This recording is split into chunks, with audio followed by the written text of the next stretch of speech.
Good morning everyone. My name's Tess Clarke. I'm a diabetes nurse specialist at Wellington Hospital and today I'm here as the Executive Officer of Healthy Futures Charitable Trust. However, the person I really need to introduce to you is my colleague Dr. Anna Ferguson. Anna's a dentist who works with Healthy Futures as our Sweet and Beverages Projects Manager. Unfortunately she couldn't be here today, so I get to present her great work on her behalf.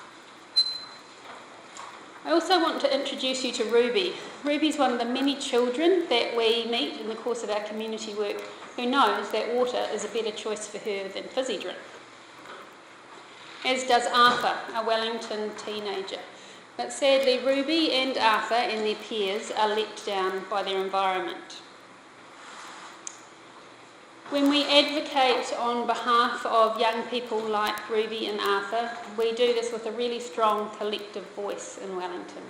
The Child Obesity Prevention Network is a multidisciplinary network of over 130 professionals who all share a concern about the prevalence of overweight and obesity amongst New Zealand children, and also the prevalence of preventable health problems that are associated with this. The network was established in 2013 and it aims to facilitate communication and collaboration between stakeholders, but also to use the collective voice of the group to advocate for changes in the obesogenic environment. From the network emerged a smaller group of people who were really keen to do more in the area of disease prevention than our current roles allowed. So in 2014, Healthy Futures was established. Healthy Futures' vision is for all New Zealand children to live in an environment that enables and supports healthy eating and physical activity. In children's environments, much of our work is focused around reducing sweet and beverage consumption by promoting water as the easy option for all. Today I want to present to you two initiatives that we've been working on to achieve this aim. The first is our work with local government. We recognise that local city councils are key to reinstating water in children's environments.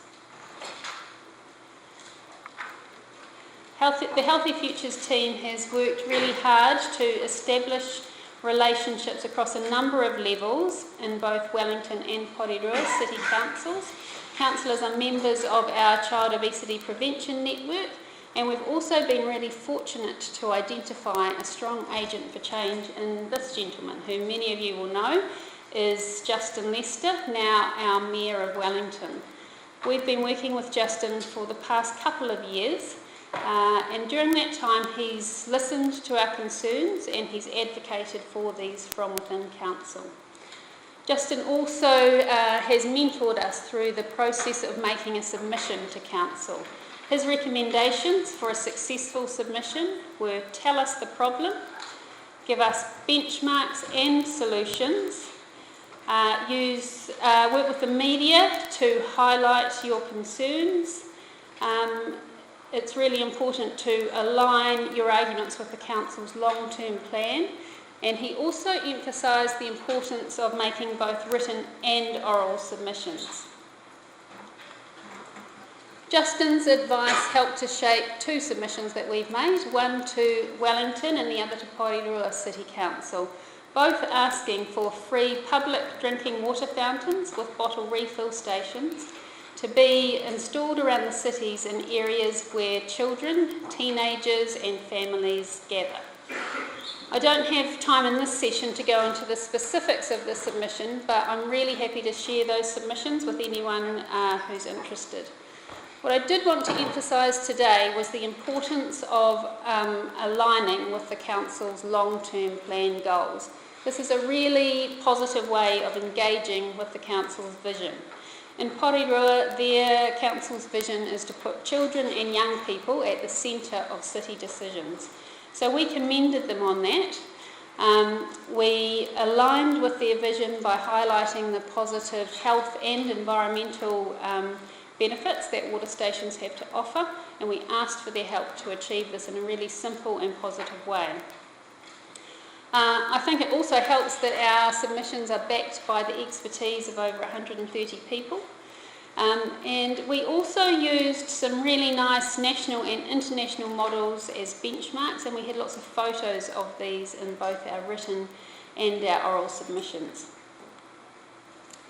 Leading up to the oral submission, we worked with the media to get both the problem and solution onto the front page of the Dominion Post. The best way that we have of educating about the harms of sugary drinks is through dental case studies.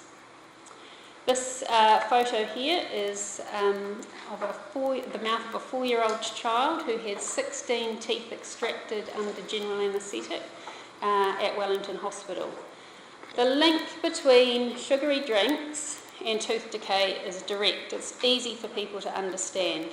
Whereas the link between sugary drinks, obesity and type 2 diabetes requires more dots to be joined. So it's easier for people to distance themselves from that argument, which is why we tend to focus on the oral health effects. We found it was really valuable to invest time in preparing a strong oral submission. The oral submission is an opportunity to place those really shocking and powerful dental images alongside images of the local environments that are contributing to the problem. Local images rather than statistics are a really confronting, compelling way of showing counsellors actually water is not an easy choice in your cities, and in the absence of free drinking water, this is where people end up. So what can local governments do to change this environment? We recommend installing water stations around the cities in areas where there is a high density of fast food outlets. The fast food giants have done their research. They know where children and teenagers hang out. We also showed counsellors what modern water stations look like and what they can do. So the one that you can see on the far side is a water station from Melbourne, which actually meters the number of plastic bottles that are eliminated from the environment through the use of that water station.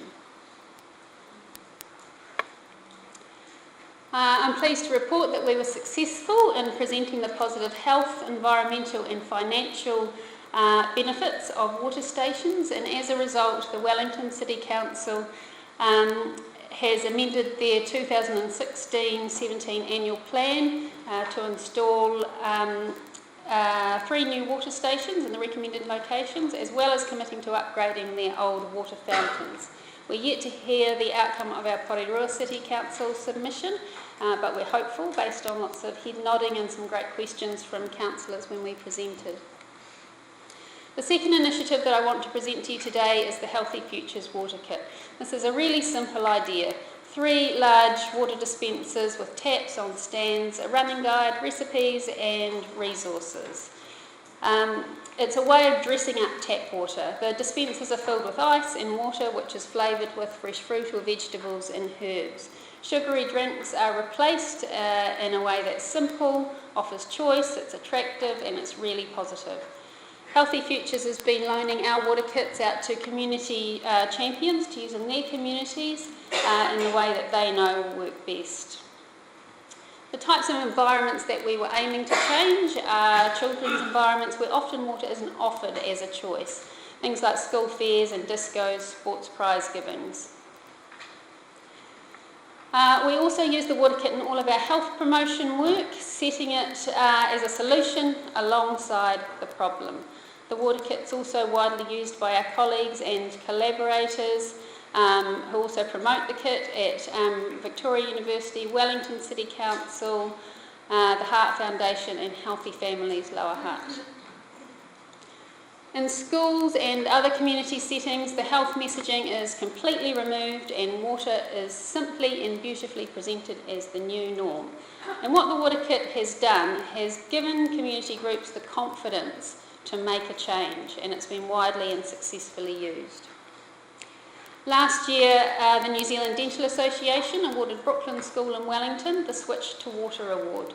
Brooklyn School worked with Healthy Futures during the development and testing of the water kit, and the support they got for the Healthy Futures water kit has meant that they've gone on to purchase their own water kit which they're using to support community change. They loan it out to neighbouring schools, sports groups and other community organisations.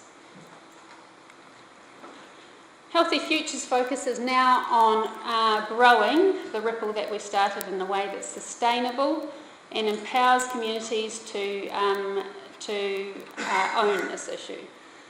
We can now offer water kits for sale at a heavily discounted price to those of you who are in the Wellington region, and if you're outside the Wellington region, we've put a guide to setting up your own kits on our website, so I encourage you to have a look at that. The water kit's proven to be a really positive way of collaborating with community groups to reinstate water in children's environments, and it's a positive tool for working towards a fizz-free New Zealand. Thank you.